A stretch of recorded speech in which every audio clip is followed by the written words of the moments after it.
Bonjour. Première info. Davidio et la Vivifemme ont à nouveau échangé et j'ai retenu de nouveaux points. Premier point. Concernant l'utilité des collectibles de Vivi, leur désir est évidemment d'en intégrer.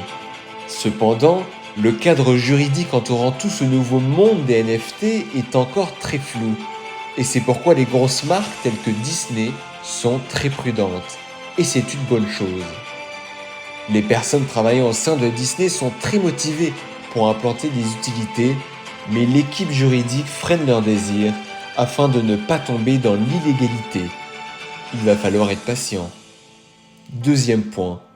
Alex, membre de l'équipe de Vivi très présent sur les réseaux, est également très présent lors des meetings avec Disney et parle souvent des désirs que la communauté exprime sur les réseaux, notamment en termes d'utilité. Troisième point.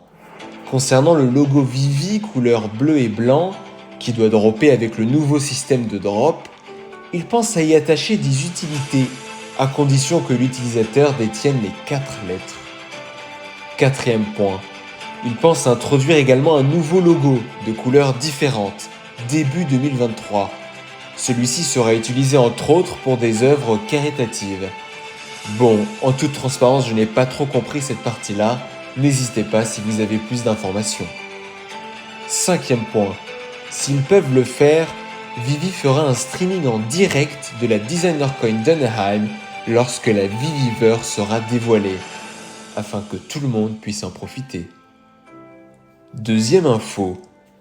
Il existe de nombreux moteurs de jeu utilisables que les développeurs utilisent pour développer un jeu. Pour faire simple, un moteur de jeu est un ensemble de logiciels qui permet la construction d'un jeu, un peu comme le moteur d'une voiture.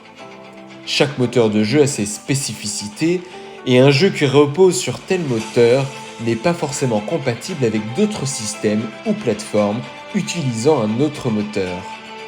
Évidemment, je ne suis pas un expert, mais c'est la compréhension que j'en ai.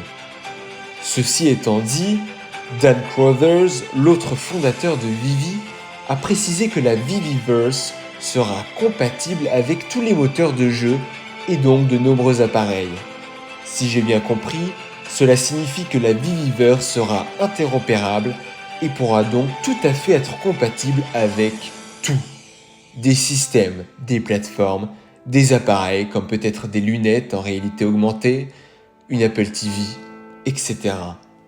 Le futur qui nous attend me semble avoir pris un très beau tournant.